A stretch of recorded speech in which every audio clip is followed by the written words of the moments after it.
एक ऐसा समय जब पूरा उत्तर भारत डरा हुआ था। हर कोने से उठ रही थी एक ही आवाज, अफगान आ रहे हैं।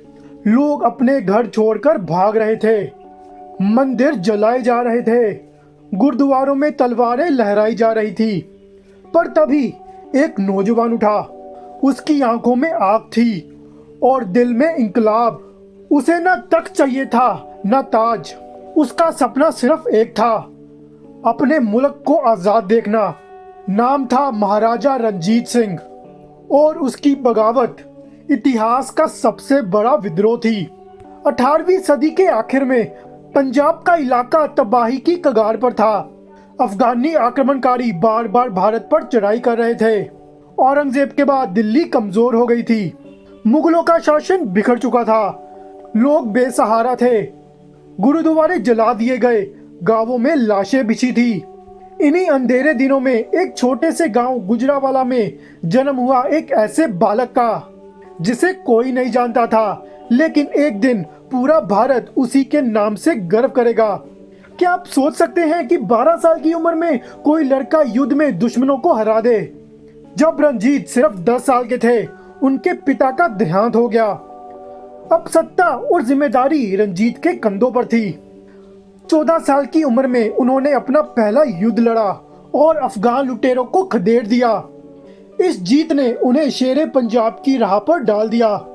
सोचिए, जब बाकी राजा अपनी सेना तैयार कर रहे थे, ये लड़का पहले से युद्ध जीत चुका था। अगर आपको ये कहानी रोमांचक लग रही है तो जल्दी से एक लाइक ठोक दीजिए और चैनल को सब्सक्राइब करना ना भूलें। 1799 रंजीत सिर्फ 19 साल के थे। अफगान शासक लाहौर पर काबिज थे और वहां का हाल बेहाल था। रंजीत ने फैसला लिया, अब और नहीं, लाहौर को आजाद कराना होगा। उसकी सेना ने लाहौर की दीवारों को घेर लिया। दूसरे दिन रंजीत सिंह ने बिना खून बहाए लाहौर के किले पर खालसा राज का झंडा फहरा दिया। ये वो पल था जब पहली बार किसी सिख शासक ने लाहौर पर राज्य स्थापित किया था। कि आपको पता है कि ब्रिटिशर्स खुद इस युवा राजा से डरने लगे थे। महाराजा रणजीत सिंह ने सिर्फ युद्ध नहीं लड़े, बल्कि एक मजबूत धर्मनिरपेक्ष राज्य की नींव रखी। उनकी सेना में हिंदू, सिख, मुसलमान सभी थे। उन्होंने फ्रांसीसी और अंग्रेजी अफसरों को नियुक्त करके अपनी सेना को यूरोपियन ढंग से ट्रेन किया था। उन्होंने हरिमंदिर साहिब गोल्डन टेम्पल को सोने से मनवाया, शिक्षा, न्याय और कला को बढ़ावा दिया।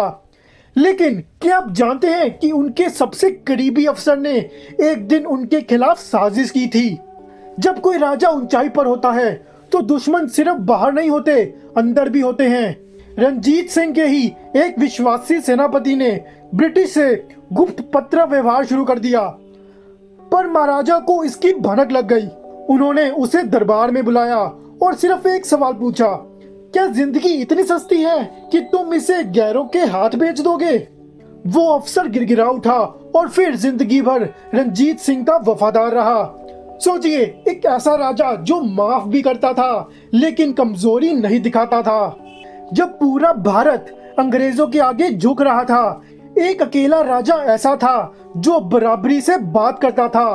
ब्रिटिश ईस्ट इंडिया कंपनी ने कई बार कोशिश की रंजीत सिंह से संधि करने की, लेकिन वो हमेशा बराबरी की शर्तों पर ही राजी हुए। रंजीत सिंह ने सुतलेज नदी के पास अंग्रेजों को रोक दिया। उनके राज्य में अंग्रेज तो घुस भी नहीं पाए। क्या आप सोच सकते हैं कि 1830 में एक भारतीय राजा ने अंग्रेजों को दिल्ली से दूर रखा था? ये थी महाराजा रणजीत सिंह की शक्ति। अगर आप इस तरह की अनसुनी कहानियों के दीवाने हैं तो नीचे कमेंट करें, शेरे पंजाब अमर रहे। 1839 में महाराजा रणजीत सिंह का देहांत हो गया। उनकी अंतिम यात्रा में हिंदू, सिख, मुसलमान सब रो पड़े। ब्रिटिश जर्नल्स तक ने लिखा, ये अकेला ऐसा राजा था जो हमसे भी नहीं डरा। उनकी मौत के बाद पंजाब बिखर गया, लेकिन आज भी हर सिख, हर भारतीय गर्व से उनका नाम लेता है। उन्होंने जो साम्राज्य बनाया वो तलवार से नहीं, सोच से खड़ा हुआ था। ये थी कहानी उस शेरे पंजाब की जिसने विदेशी ताकतों को झुकाया और अपने राज्य को स्वाभिमान से जिया। अगर आप चाहते हैं कि देश के बच्चे भी ऐसे नायकों को जाने तो इस वीडियो को शेयर जरूर कीजिए। लाइक कीजिए, सब्सक्राइब कीजिए और कमेंट में लिखिए भारत का असली शेर रंजीत सिंह।